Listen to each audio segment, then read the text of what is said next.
Hello everyone, আশা করি সবাই ভালো আছেন। আজকে আপনাদের সাথে সম্পূর্ণ ভিন্ন একটা টপিক শেয়ার করতে যাচ্ছি। সেটা হচ্ছে বর্তমানে আমি আয়ারল্যান্ডের লিমেরিক বিশ্ববিদ্যালয়ে পিএইচডি অধ্যয়নরত এবং সে কারণেই গত 4 মাস আমার চ্যানেলে কোনো টিউটোরিয়াল দিতে পারিনি, কারণ বাহিরে পড়তে আসার জন্য নানা ধরনের ঝুঁকি ঝামেলা পোহাতে হয়েছে। এই ভিসা, অ্যাকোমোডেশন খোঁজা ইত্যাদি নানা সমস্যার মধ্যে ছিলাম। আল্লাহর রহমতে শেষ পর্যন্ত সফলভাবে আয়ারল্যান্ড এসে পৌঁছেছি এবং প্রায় 1 মাস হতে চলল আমি আয়ারল্যান্ডে আছি। তো টিউটোরিয়াল দিতে পারিনি, সেজন্য আমি আন্তরিকভাবে দুঃখিত। তবে এই ভিডিওটা আশা করি সবার ভালো লাগবে। ভিডিওটা আমি আয়ারল্যান্ড থেকেই করেছি আপনাদের সবার কথা ভেবে। সো চলুন শুরু করি। ঠিক এই পথে বাসে চড়ে প্রতিদিন আমি আমার ইউনিভার্সিটিতে যাই। এখানকার পথ ঘাট, বাড়ি ঘর, আকাশ সবই সত্যি ভীষণ সুন্দর। একটু পরপরই বাঁকানো পথে বাস ঘুরে যায়। বাসের দোতলায় বসে আমি সেটা উপভোগ করি।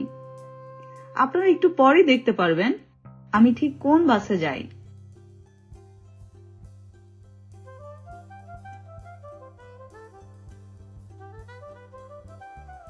আমার ডান পাশ দিয়ে একটা বাস আসছে, খেয়াল করে দেখবেন বাসের নাম্বার 304, হলুদ সবুজ রঙের। ঠিক এই বাসে করেই আমি বিগত 21 দিন ধরে যাতায়াত করছি।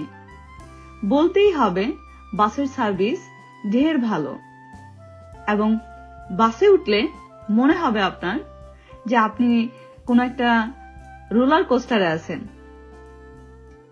সো এটা সত্যিই খুব মজার একটা ভ্রমণ হয়।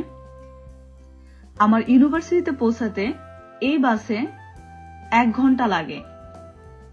যদিও সময়টা অনেক বেশি, কিন্তু চোখের পলকে 1 ঘন্টা চলে যায় চারপাশের দৃশ্য দেখতে দেখতে।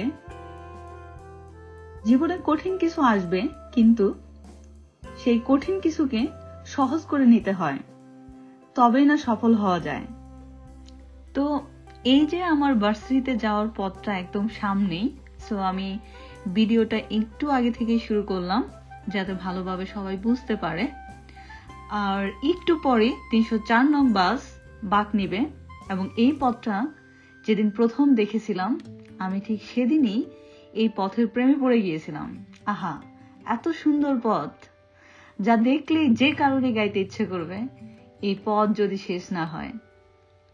তো এখান থেকে বাসে করে স্ট্যাবলস ক্লাবে যেতে মাত্র 2 মিনিট লাগে, কিন্তু পায়ে হেঁটে গেলে 7 মিনিট তো লাগবেই আমার। আর স্ট্যাবলস ক্লাব মানে আমাদের ওই যে ঢাকা ইউনিভার্সিটি টিএসসি আর কি, লাইক দ্যাট। আর বাস যেখানে বাঁক নিয়েছিল ওইটাকে বলা যায় নীলক্ষেত মোড়ে যে ডাবির গেট, ওইটা। এবং যখনই আমি এই পথের সামনে আসি, এই পথে যখন বাস প্রবেশ করবে, ঠিক ভেতরে কতটা ভালো লাগা কাজ করে আমি আসলে সেটা এই কথা দিয়ে প্রকাশ করতে পারবো না, ভাষায় প্রকাশ করতে পারবো না।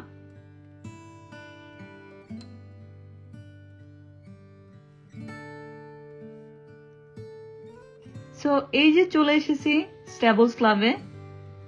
304 নং বাস এখানেই থামে, কিন্তু এখানে আরেকটা জিনিস বলার আছে, বাস তো এলো এই পথ দিয়ে, কিন্তু বাস যায় আবার অন্য পথ দিয়ে। দ্যাট মিনস এই যে সোজা নাক বরাবর গিয়ে তারপর আবার আরেকটা গেট আছে, ওই গেট দিয়ে বের হয়ে আবার ঘুরে তারপর মানে আমার বাসার দিকে যেতে হয়। মানে বাস ভার্সিটিতে প্রবেশ করে এক রাস্তা দিয়ে আর যায়, বের হয়ে যায় আরেক রাস্তা দিয়ে। বিষয়টা এরকম।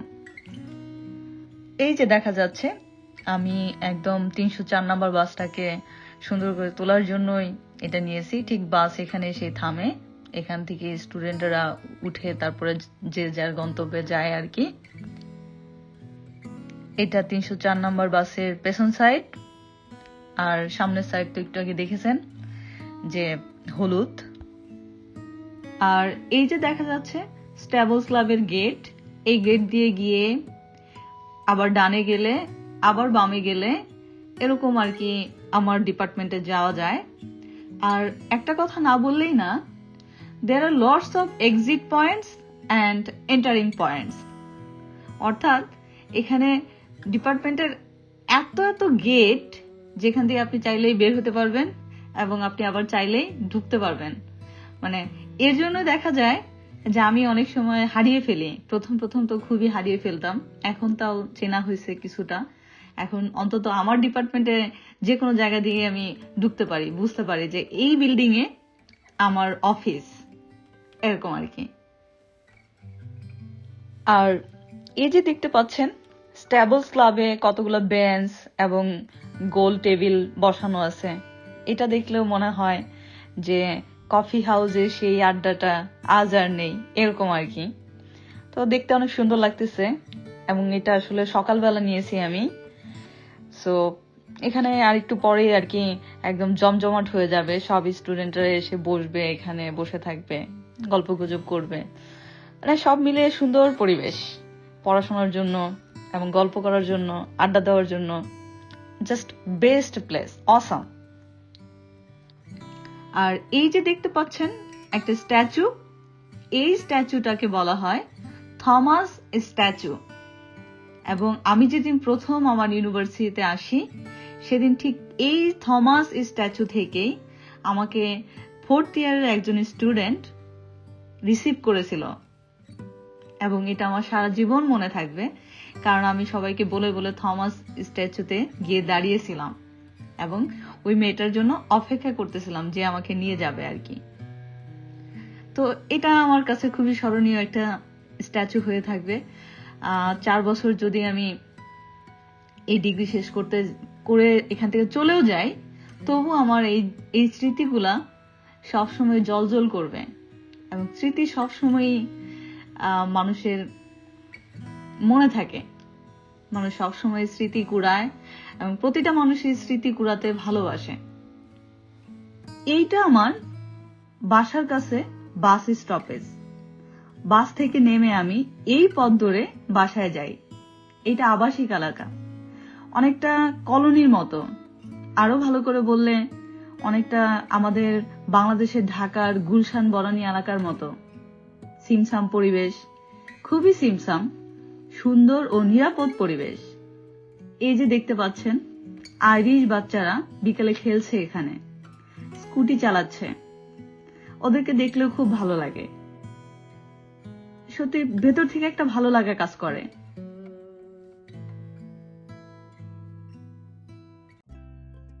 বাস স্টপেজ থেকে ঘরে ফিরতে মাত্র 1.5 মিনিট লাগে আমার। এই যে দেখতে পাচ্ছেন এইটাই আমার বাড়ির মূল ফটক। ঠিক এই বাড়িতেই আমি চাবিটা দিয়ে লকটা খুলে আমি ভিতরে প্রবেশ করব। সো এখানেই রাখছি। সো আজকে পর্যন্তই। নেক্সট আপনাদের জন্য আরো সুন্দর কিছু দেওয়ার চেষ্টা করব। পাশেই থাকবেন। Good bye.